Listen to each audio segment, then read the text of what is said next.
Alors, un nouveau scandale éclabousse les pick-up diesel aux États-Unis. Qu'est-ce qui se passe encore? L'Agence américaine de l'environnement estime que près de 550 000 pick-up diesel ne seraient pas conformes aux normes environnementales en cause, les modifications apportées par les propriétaires eux-mêmes. Ah, le fameux rolling call, hein, qui est évidemment très écologique. L'idée, c'est de trafiquer son moteur pour polluer un maximum, en fait. Ces idiots d'Américains, ils s'amusent bien avec ça. Surtout les gens du Sud, des États du Sud, qui sont pas très intelligents quand même, on va pas se mentir. Est-on à l'aube d'un nouveau Dieselgate? Une nouvelle affaire vient de naître de l'autre côté de l'Atlantique via l'EPA, l'Agence de protection de l'environnement américaine.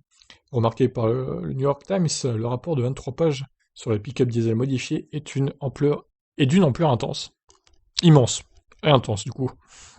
Contrairement au Dieselgate de Volkswagen, s'étendant à d'autres constructeurs type FCA, l'affaire ne touche pas les fabricants automobiles, mais ceux modifiant les véhicules après-vente. Il s'agit donc de particuliers, petites entreprises ou garages, venant appliquer les boîtiers et logiciels.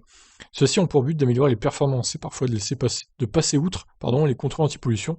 Ces systèmes sont bien sûr illégaux. Le PA rappelle que les pick-up diesel émettent aujourd'hui 500 mg par mile de NOx ou 310 grammes par kilomètre, environ 50 fois moins que les niveaux des années 80. Putain, 50 fois moins, mais ils étaient à combien? Attends, 50 fois moins, attendez, là, ça fait 15 000? Non. Attendez, 310 par 50. 15 500 grammes par kilomètre! Mais c'est pas possible, il y a une erreur. Ça veut dire 15 kilos d'émissions par kilomètre. Non, c'est pas possible. Il doit y avoir une erreur dans les chiffres, ce serait juste énorme, quoi. Tandis que les constructeurs ont doublé la puissance et le coût. Néanmoins, ces systèmes frauduleux viendraient annuler ces efforts, voire les empirer. L'agence précise aussi s'être concentrée uniquement sur les pick-up, classe B et 3, poids de 3 tonnes 8 à 6 tonnes 3, pendant son enquête de 5 ans. Ici, on parle de grosses utilitaires, appelées trucks, donc littéralement des camions. En termes de modèle, on peut évoquer les Ford F250, qui est sur la photo du coup d'illustration, Ram 3500 ou Chevrolet Silverado 3500. Enfin, le PA ajoute que ces systèmes touchent toutes les catégories de véhicules, toutefois dans une moindre mesure.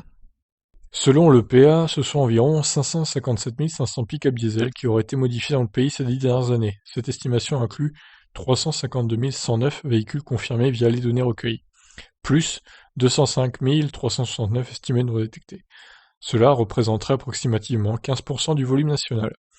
Tous les États ne sont pas logés à la même enseigne. La Californie et ses normes exigeantes limiteraient la fraude à 2,7% du marché, contre 26% dans le Dakota du Nord. En volume, c'est le Texas qui pèse le plus avec environ 65 000 véhicules, suivi de la Floride et de l'État de Washington. Ah, des États du Sud, bizarrement, sauf le Dakota du Nord pour le coup, qui est dans le Nord. Selon les calculs réalisés par le PA, les conséquences pour l'environnement seraient énormes. Ces véhicules modifiés entraîneraient le rejet de 570 000 tonnes de NOx et 5 000 tonnes de particules fines supplémentaires sur l'ensemble de leur durée de vie. Concrètement, cela reviendrait à ajouter 9 millions de pick-up diesel sur la route, soit l'équivalent de 2 ans et demi de vente sur le marché américain. Ah ouais, c'est pas rien quand même.